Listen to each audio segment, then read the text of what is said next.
All right. Good to see you, Stacy. Cool. Too. Well, we're going to go ahead and get started.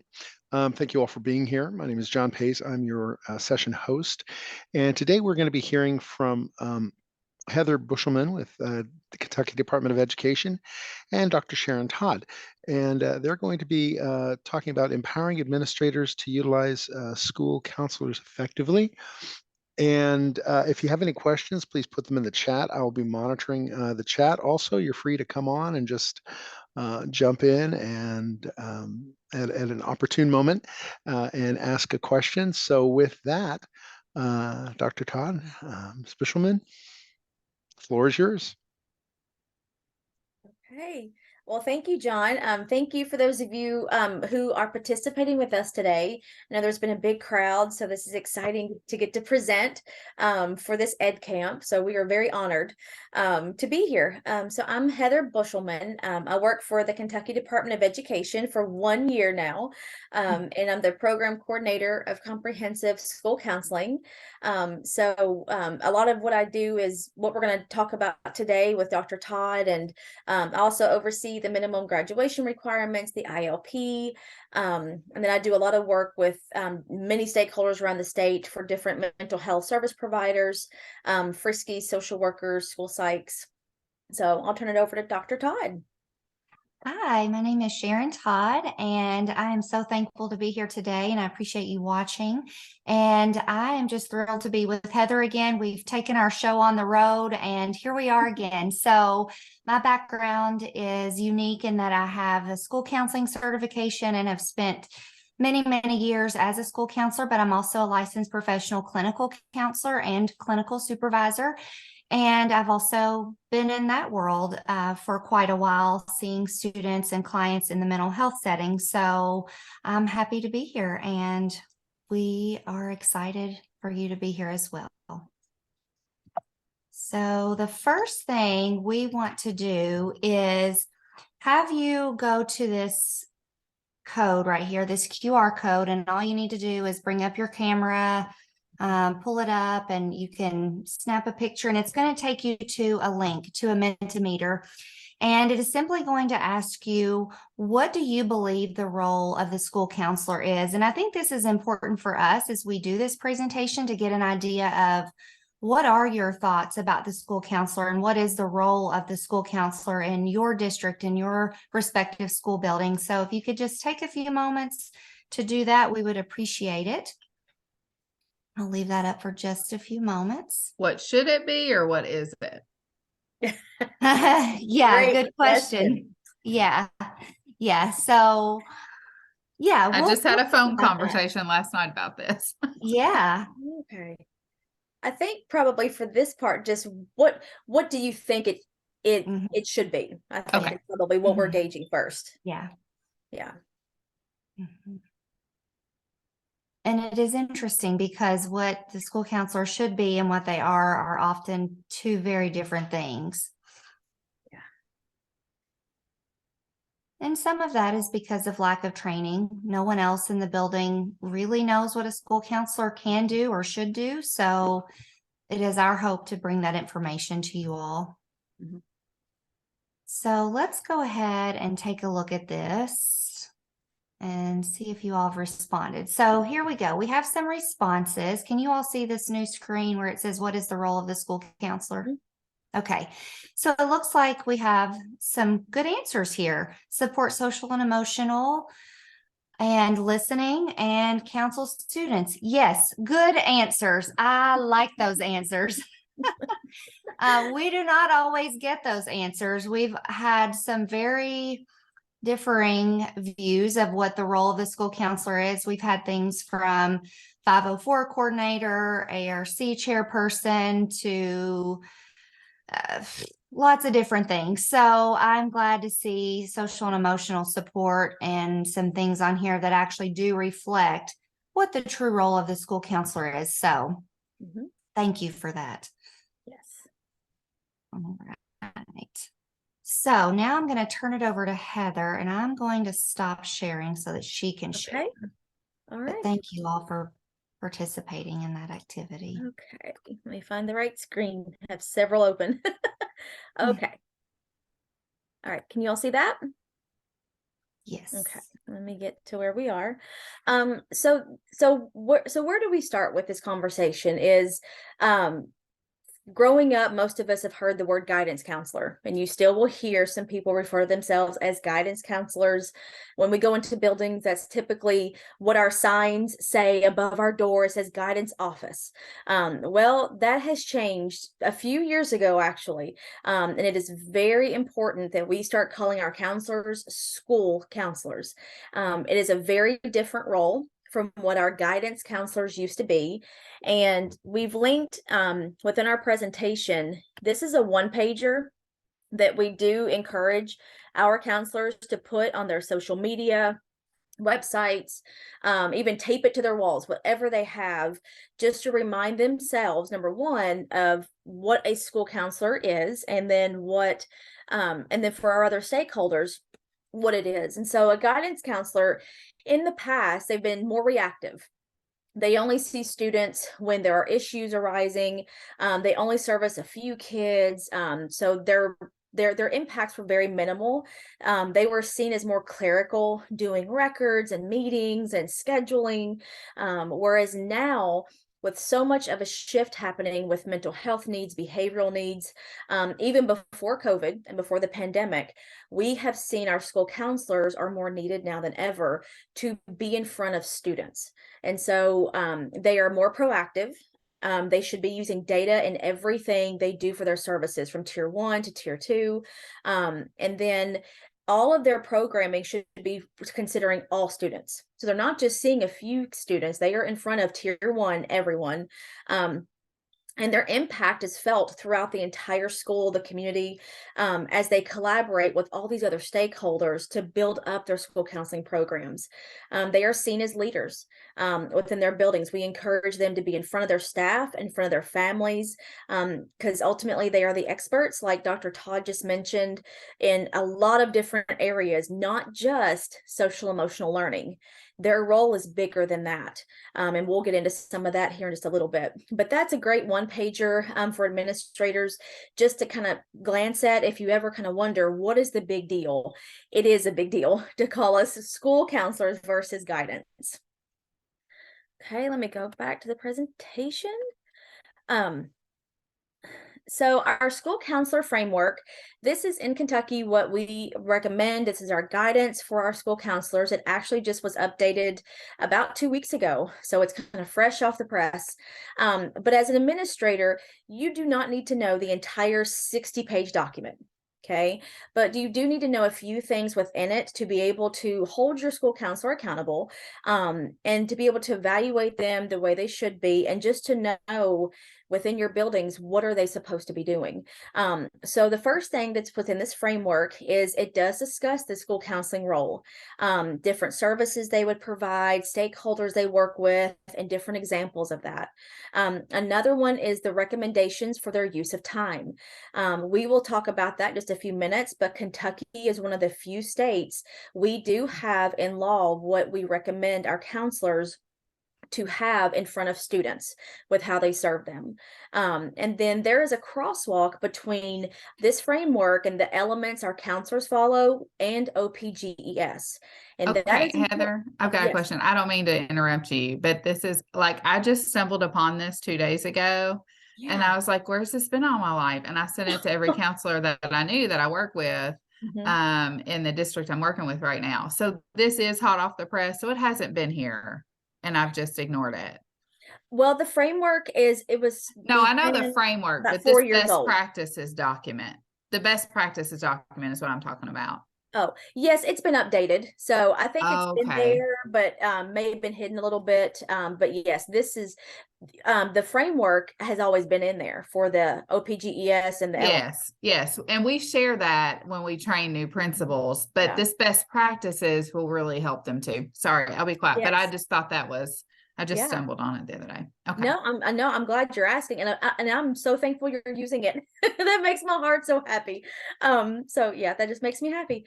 But yeah, but for the crosswalk, it does help administrators to know what should we be evaluating our counselors for, because a lot of them still try to use the teacher standards, which they don't fit.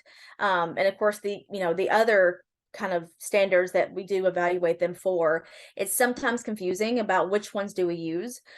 So it's nice to have that when you are collaborating with your school counselors to understand this is the OPGES and this is where it falls within your framework. So that will help them create their professional growth plans, and know what evidence to start showing when you do observe them and what you may be looking for. And there is a sample counselor job description. This is very useful for districts, for superintendents, as they consider when they're hiring other school counselors, the job description is finished. It's ready. It's good to go. And it does show what you look for when you're hiring a school counselor versus someone that may be great at doing records. This is what the description kind of is looking for with their experience, some of their geniuses they have. So those are just a few snippets from the framework that administrators really should be familiar with. Okay, so this is our use of time in law and our legislation, which it's a start. It's not perfect just yet, but we're working on that. It just was updated this past July. And so every year by November 1st, every district in Kentucky submits what we call the use of time for school counselors and other mental health providers. So in July, the legislators updated that to include social workers, school psychologists, and then a school-based mental health therapist on top of the school counselors. So we have now collected the data. Currently, we're missing one school and one district, which is far beyond what we got last year. So it's amazing. And the data is just about finished. So it was coming soon, which is exciting. But ultimately, this will show us what different roles, responsibilities, the services, all of these mental health service providers are providing in our state, to start having conversations moving forward of, can we adjust some things so they can see more students? Because ultimately that's what we keep hearing is students are not getting seen enough. And we know people have waiting lists, even school counselors are not able to see kids. So these are great conversations to kind of jumpstart from this data that we are collecting. And you can see this is what the superintendents, they do sign off on this before they send it to me. And they talk about, the number of school-based mental health providers they have, the position, how many they have in the district, the different certifications, what type of funding is being used, and of course, the summary of job duties each one of them would have. And we do understand in Kentucky, for example, a lot of school psychologists fall under special education directors to do the different assessments, attend the ARC meetings, so they won't be able to see as many kids just based on their recommended roles. And so that's what we want to start looking at now that we've got this first year of data for them. And it'll be our second year of data that we collect for our school counselors. Okay, and again, it's always due November 1st. So 2023, November 1st, everybody will submit their data again. So, and it does also hold our school counselors accountable to really start showing their use of time collection. Are they collecting their own time weekly, monthly? So it's not just a quick, this is a ballpark big estimate of what I do. We really encourage them to keep track of what their day and weeks and months look like so they can take that average that we would look at the state level, because it is important to me, I think, as an administrator, to know what is the time being spent with my school counselor in front of students, in meetings, building a schedule, just to start having those conversations of how do we get them more in front of students. Okay. All right, Dr. Todd, you're up. So I think it's important for administrators to understand the difference between a school counselor and a school-based mental health counselor, because as you know, in Kentucky now, it is a trend with the legislation to hire more school counselors and school-based mental health counselors, but oftentimes administrators are not sure how to handle that. And they kind of grapple with questions like, well, what should the school counselor be doing, and why can't the school-based mental health counselor do the same thing? So this is just a nice outline of two different programs of studies for a for a mental health counselor who would then be hired as a school-based mental health counselor, and also a school counselor track. So this just kind of highlights some of the similarities, just to show you that both have the same background and training needed to support students. But then there are also things that are very different that separate their skill sets, but also complement each other. So for school counselors, they are trained to be more proactive, as Heather's already said.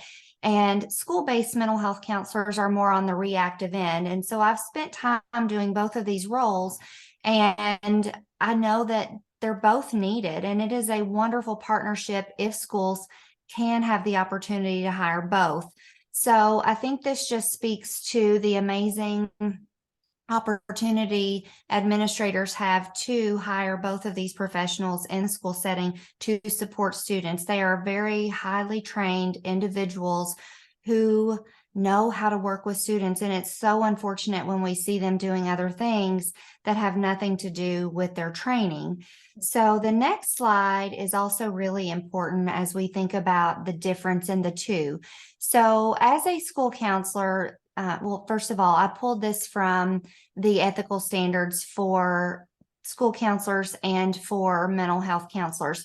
So confidentiality is something that we as counselors take very seriously, but there's this little thing called informed consent, and it's very different for school counselors and school-based mental health counselors. So school counselors can meet with any student at any time for any reason. And while it is ideal to communicate with families, school counselors do not have to obtain parental permission in writing to see a student.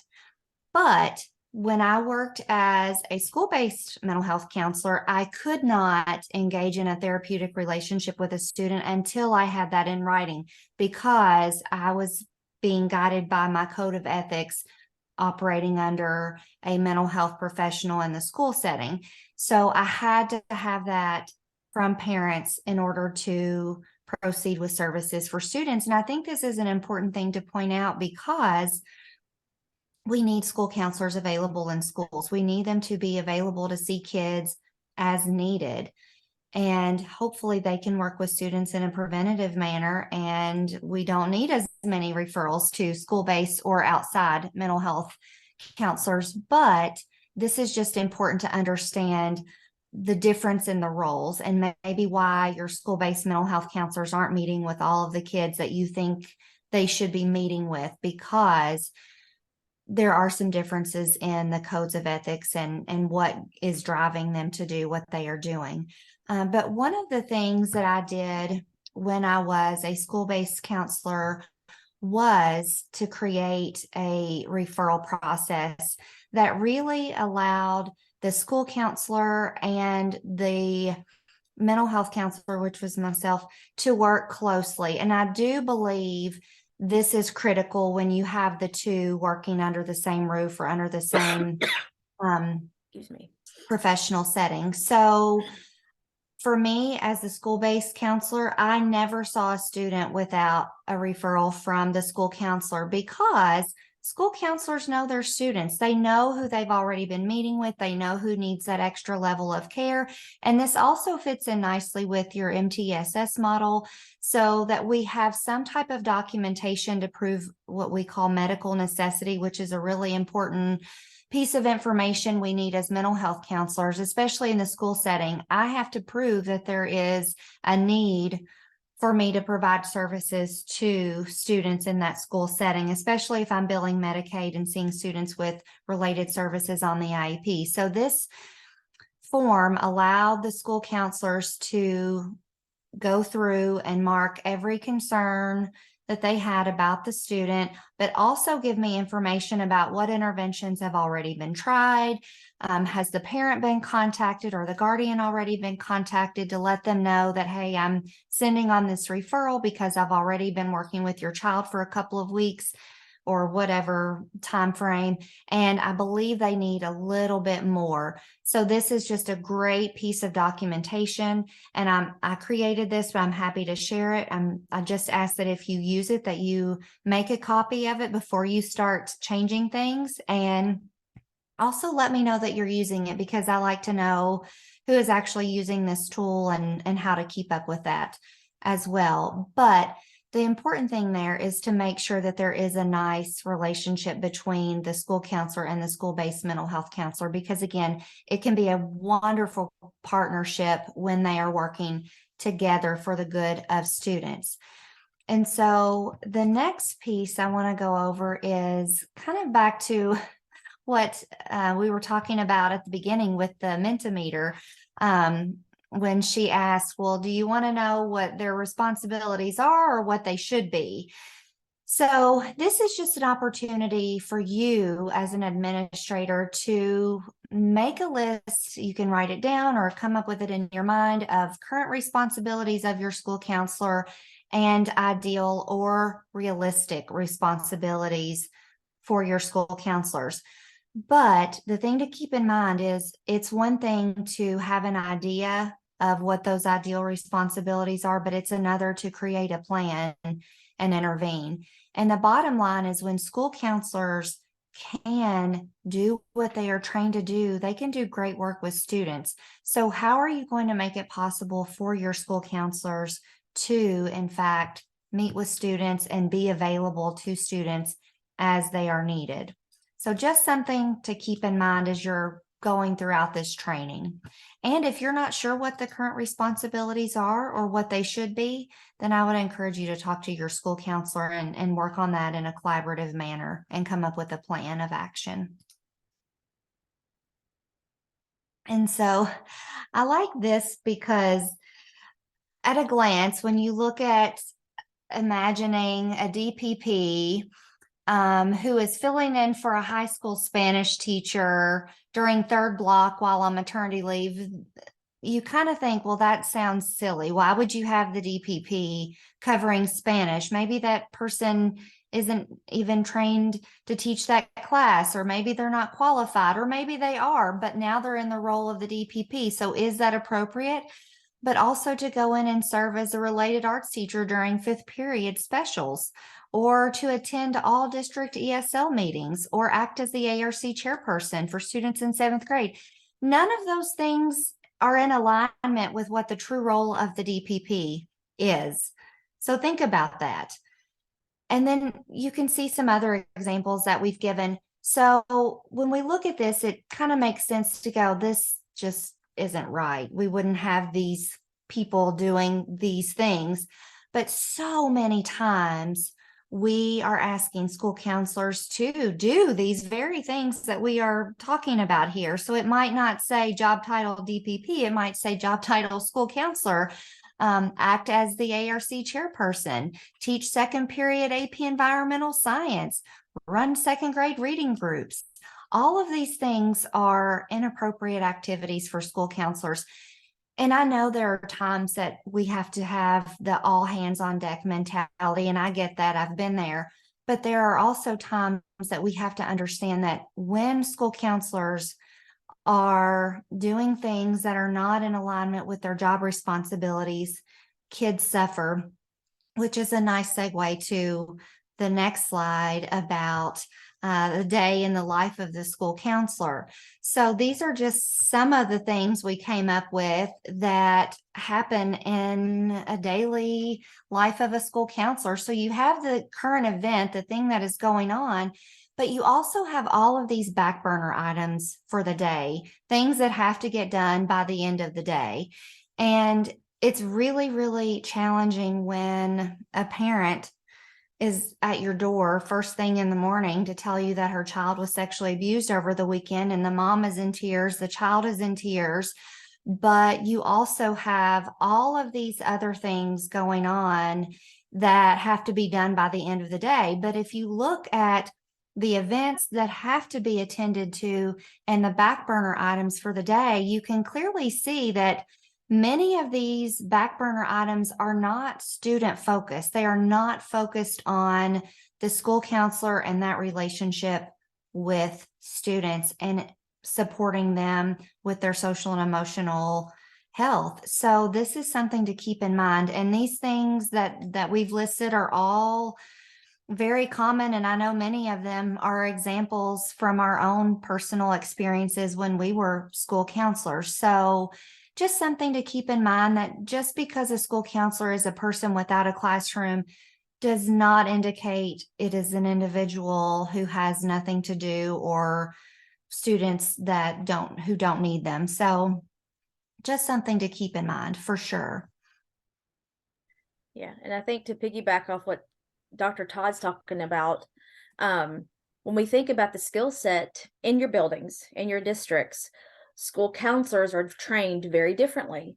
And so some of these different back burner items that you're seeing that they may have to chair, they may have to organize, who's going to be talking to the students who was sexually abused or who has a suicidal ideations, who else in the building is going to take care of those students when they have to go spend 3 hours in ARC meetings. And so, we want them really sitting in the front office waiting? Do we want them missing that much class? Do we want those families waiting? And I think that's what we think about is, when we shift some of these roles to some other personnel or thinking about changing what our school counselors are doing, it's what skills do they possess that really no one else in your building really has, to be able to support students at that tier 1, especially at that level when things like this happen, like we've just shown. Okay, so this is in legislation. This is actually our use of time for school counselors. It was written into law about 4 years ago, and this is why we collect our data that we do. Because we want to see at our state level what's happening in all of our districts. And it's not as punitive, and it's not meant to be, oh, we're going to come and see what you're doing. You're not doing it right. Absolutely not. It's for growth, and it's to make progress. And it's to support. We want to make sure the time and the data that we are getting, that we want to see how is that going to help our counselors grow, and ultimately what is best for kids. That's what all of this comes down to. And so Kentucky recommends that our counselors are spending 60% of their time in front of students. So that can be teaching classes that are counseling focused, not that they're, jumping in to teach a whole day and subbing for a teacher, which we know that happens sometimes and we get it, just not long term, obviously. And that they are seeing small groups, doing different classes with students, seeing students individually, for their counseling needs. And then 20% is recommended for the indirect service. Those are meetings your counselors will hold on behalf of their students. So they would collaborate with your staff about different types of maybe behavioral interventions for certain kids, or they will be a consultant.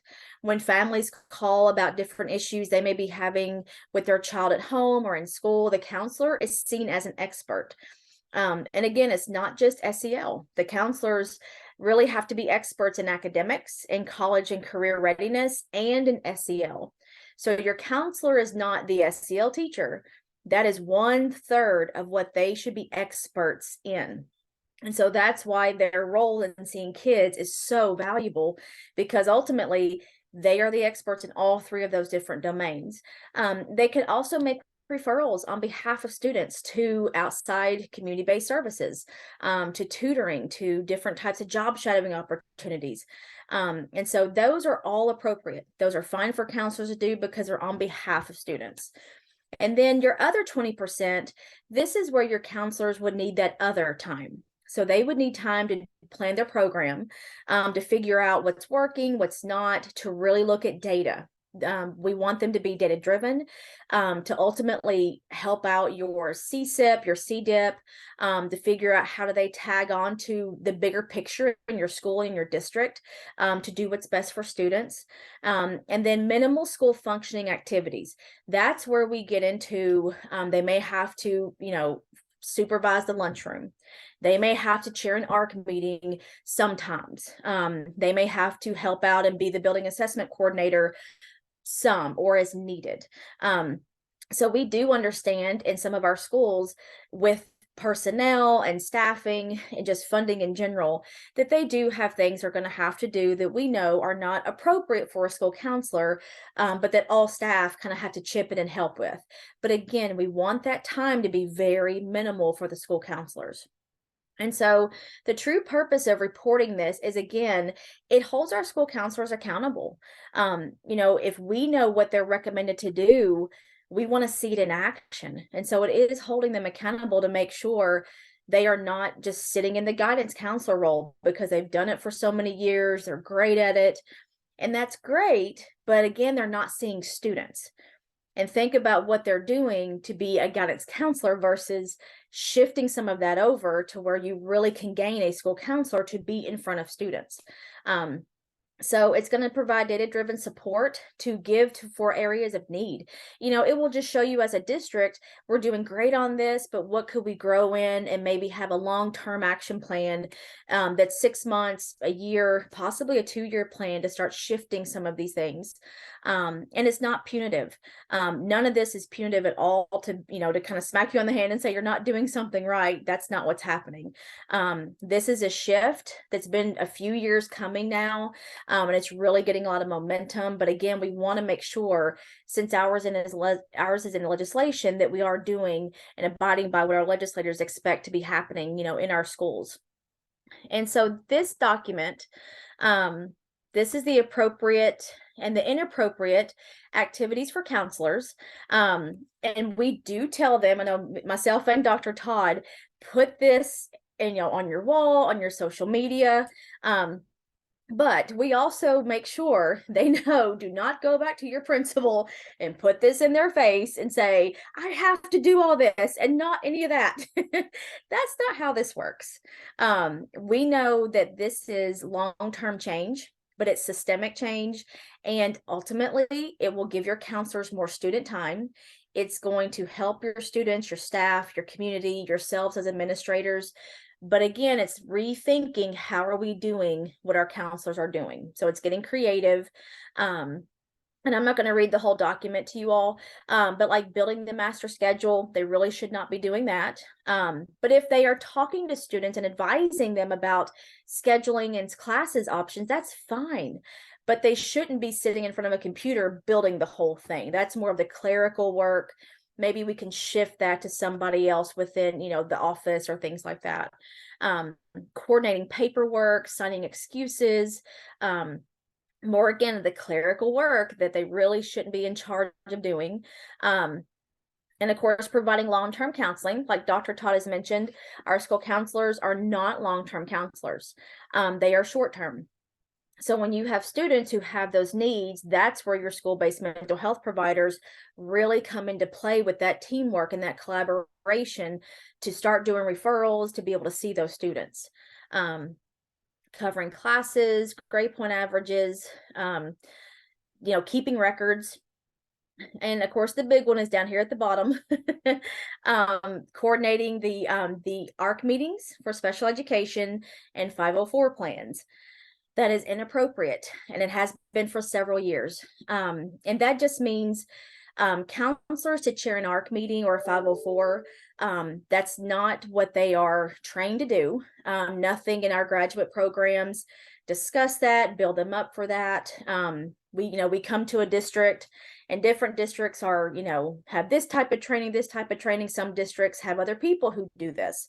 But it is, pretty clear that they are not to be chairing ARC meetings, 504s. They also should not be coordinating the entire MTSS process in your building. Now they should be leading some of it, maybe with behavioral, SEL, some of those academic needs, and be collaborating with that bigger team. But for them to coordinate all of it is really not appropriate for what would tie into their counseling program. So that's kind of the big one that we always get questions about, is this appropriate? Yeah. And then the billing assessment coordinator is not appropriate either for them to be running that either. And again, this is not something that's going to happen overnight. It's a long-term change that we are seeing. It's already, mid-January. Looking into next school year, what can you and your counselors start brainstorming as far as maybe shifting one thing or decreasing some of the ARC meetings, if not all of them. And that's what we want to start thinking about as we go throughout, of what could we be doing just to shift some of this with slow progress, but it is progress. Okay. So this is our 2021 data, and then we'll be happy to share the slides with you all if you would like them. Again, last year we were missing over 37 districts did not submit their responses. This year, like I said, we're missing one school, and so dramatically so much better. So we're going to get our data with more fidelity, but you can see the types of counselors who did respond from different levels. There's the type of funding that they submitted. Here is our data by regional cooperatives. And this is important because when myself and Dr. Todd, when we get to visit our co-ops virtually and in person, we share this with them. So that way, in our sections of Kentucky, they can start reaching out to their districts more personally to say, hey, your use of time data is this. How can they support them as well through our help, with myself and Dr. Todd? So I think this is a nice, more personal touch of what are the different regions doing. Okay, and then again, this is just kind of a snapshot. Counselors report roughly 75% of their time is on appropriate activities, which is great. But again, we were missing a lot of districts. A lot of counselors did not report. Some of it was skewed data, so we know that. So hopefully this year, obviously, it's going to be a lot better. And there's some different variations with how the counselors are housed. Some are K-8, some are just elementary, so that's in the report as well. And then this is what's interesting is they list their most reported inappropriate activities. So those things we just kind of discussed, counselors list what are the ones they are seeing that's taking the most of their time away from students. And you can see these are our top 10. ARCs and 504s, of course, down there at the bottom, you can see they are one of the most inappropriate activities that are taking them away from students. The hours it takes, paperwork, scheduling, just working with that whole other round that they're really not experts in, but they get really good at it because they kind of have to. But you can see kind of what they reported. But what we found was interesting is some of them reported different types of activities that were actually appropriate, that they could have counted for their use of time for those direct services or indirect, which is what we want. When they do different, like for example, the school events, when they do different transition year orientations, that's appropriate. Developmentally, we want our students getting ready to go from elementary to middle and middle to high. So that's appropriate for them to be a part of as a school counselor. And of course, chaperoning school dances, we know that's one of the school functioning activities. Again, that's in that 20% that's very minimal of the school functioning activities that we know counselors may have to do once a year, twice a year, whatever it may be. We tell them if they have to, chair a club, try to be creative. Is there a club you could do where you could work in some counseling activities? If you're doing Legos, you could create some different types of Lego models with some SCL strategies worked in there, problem solving, goal setting. So try to get creative to where if I have to do a club, how can I tie in some of my counseling skills into this group of 20 kids or 10 kids? And of course, again, there's the ARC and 504 chairperson. And if they are chairing the meeting, it is not appropriate, like we've said. But if they are attending the meeting and they're not chairing it, and they are talking about a student, they are discussing interventions they've helped coordinate for that student or the data, that's appropriate because they are attending that meeting talking about that student. But if they are taking the notes, having to kind of facilitate, that's when it shifts to the inappropriate role where it's the school counselor should not be doing. Okay. And we wanted to share this with you all. Part of what they are recommended to do is to meet with principals every single year before school starts. This is called the Annual Administrative Conference. And we've provided a link just as, the document that they think through and they complete before they meet with you all. So that way they're ready, they have some ideas, they have some data-driven practices, and they can discuss their program and how it fits with the bigger picture of the school and all stakeholders involved. This meeting is one of the most important meetings they really should have with principals and administrators, just because it drives the program. It helps collaborative effort to meet what's being done for kids and student success.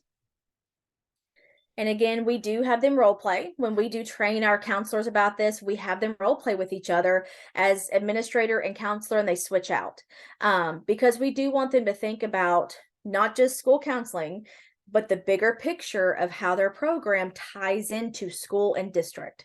And to be a leader with that. So that's what we really promote with this conversation, is that collaboration, but also the leadership part of it as well. Okay. So why is all of this important? Why are we so passionate about encouraging administrators to utilize school counselors to support students? Well, if you really think about it, if school counselors are available to meet the mental health needs of students, there is obviously going to be a decrease in office referrals, unexpected behaviors, a decrease in failed classes. The at-risk concerns are going to decrease.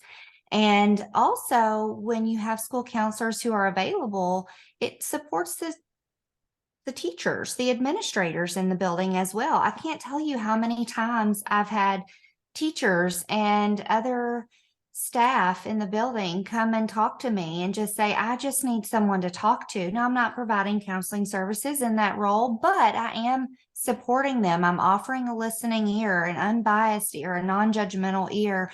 And sometimes adults need that.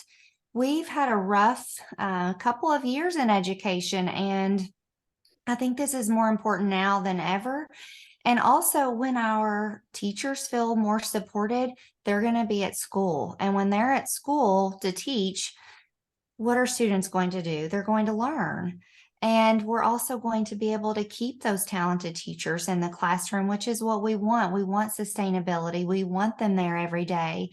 But it's so important now more than ever to have school counselors available to students, because I know for me and my line of work now outside of the school system, working in a clinical mental health office, our referrals were over 130 this summer. And while we've been able to fill some of those spots, we still have a pretty hefty waiting list, and we can't do it alone. So for many of our students, school counselors are the only people in their corners to help them with their mental health concerns and needs. So this is a time when anxiety is at, a crazy high. It's out of this world, honestly. Anxiety, depression, you name it. We have so many students, as Heather even mentioned earlier, with suicidal ideation, and just the balance that we need to ensure we're meeting all the students' needs, but also to focus on those students with the higher level needs is so important. We have to get our focus back on students. And I think Heather has a really cool story to share. Visiting schools, of course, in districts is kind of refreshing, because you get to see and hear stories from our administrators and our counselors, but also from students. Which to me is our number one stakeholder we should be listening to, because they're in it, they're living it every day, and they are very honest. So, which I appreciate. A few months ago, we were in Louisville at Kenwood Elementary, and Dr. Donnelly is their school counselor, and she is the only one at the school. And her principal was sharing what they do is they have removed all of her ARCs, unless it's, of course, a crisis and the principal is absent or handling things, or something else is happening. Then she's like the third one that would jump in and sub for that. But all the ARCs and all the building assessment coordinator duties are off of the school counselor, so she can focus on students. And something else the school has implemented is they do coaching for academics every 6 to 7 weeks. And every teacher in the building, they will get different types of coaching time with the principal, the curriculum coach. But all on top of that, Dr. Donnelly is also checking in on the staff, not counseling and not therapy, but during these coaching times that they build into their schedule, she's able just for a few minutes every 6 or 7 weeks just to ask, how's it going? Do you need any support? And they just kind of take a break with her almost, and some talk, some don't. Some take walks, some do mindful activities. And then some, will share some things that maybe they do need some long-term counseling, and she will help refer them.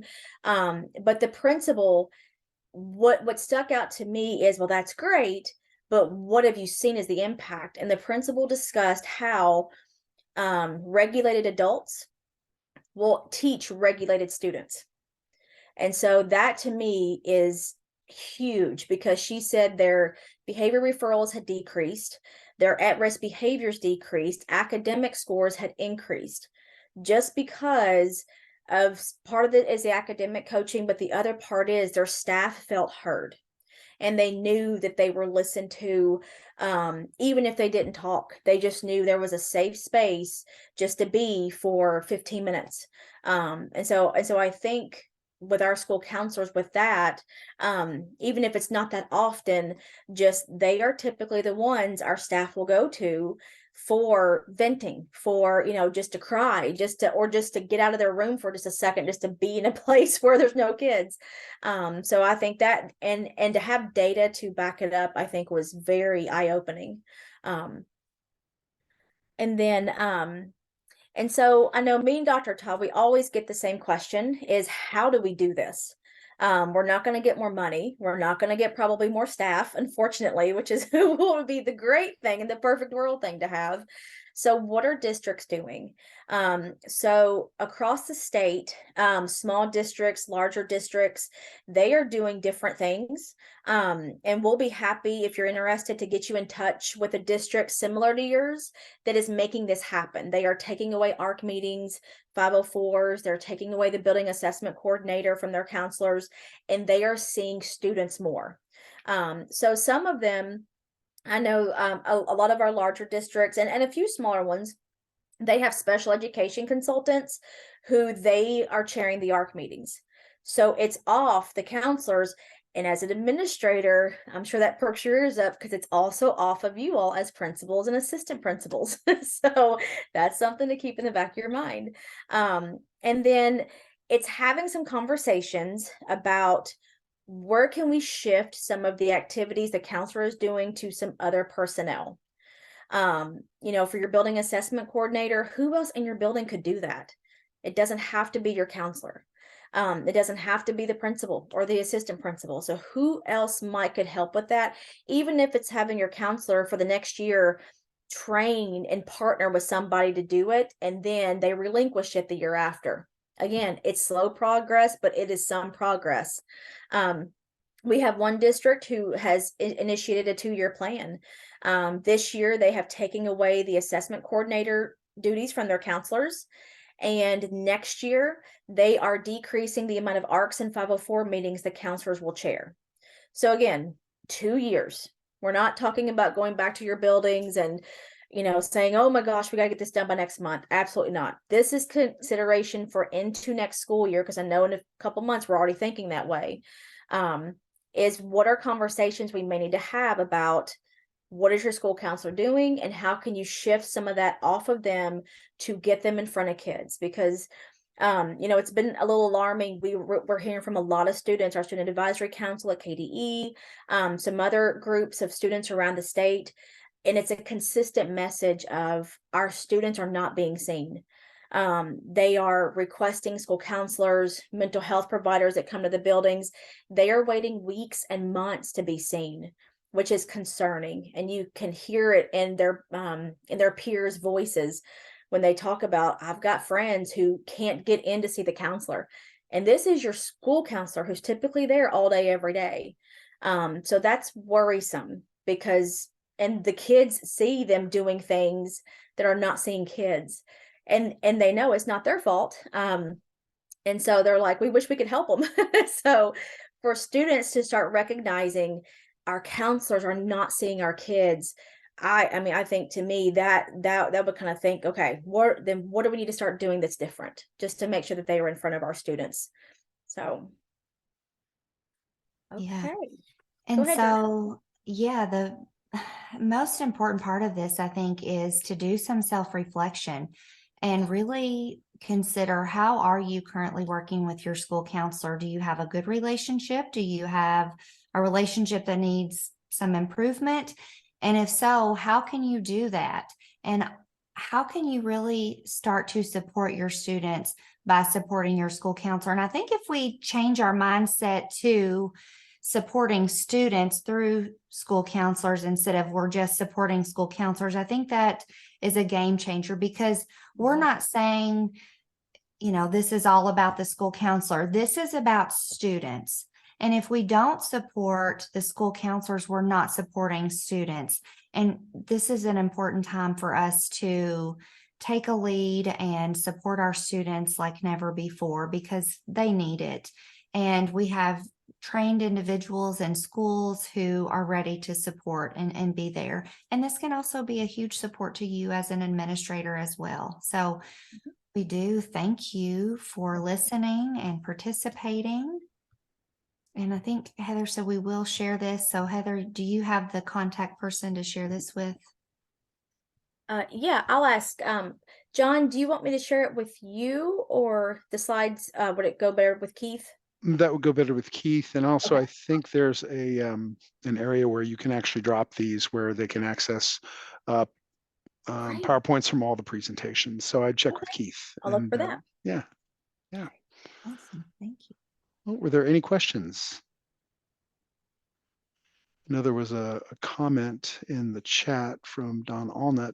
Some of those activities are good to have staff complete that are working to become school counselors, or principals give them some needed experience. Yes, great point. Great point. Yes. Cool. Yeah, I think that's a really good point, because I think it would make sure your counselors know what they are supposed to be doing, because as you've seen, kind of in the data, some kind of get confused of really what is appropriate and what's not, because sometimes it is gray, depending on what's happening. And of course, you're geniuses, that's another thing with it. If you're great at certain things, sometimes it's hard to let that go. So, but ultimately is, what are you doing that's best for students? That's what it all comes back to.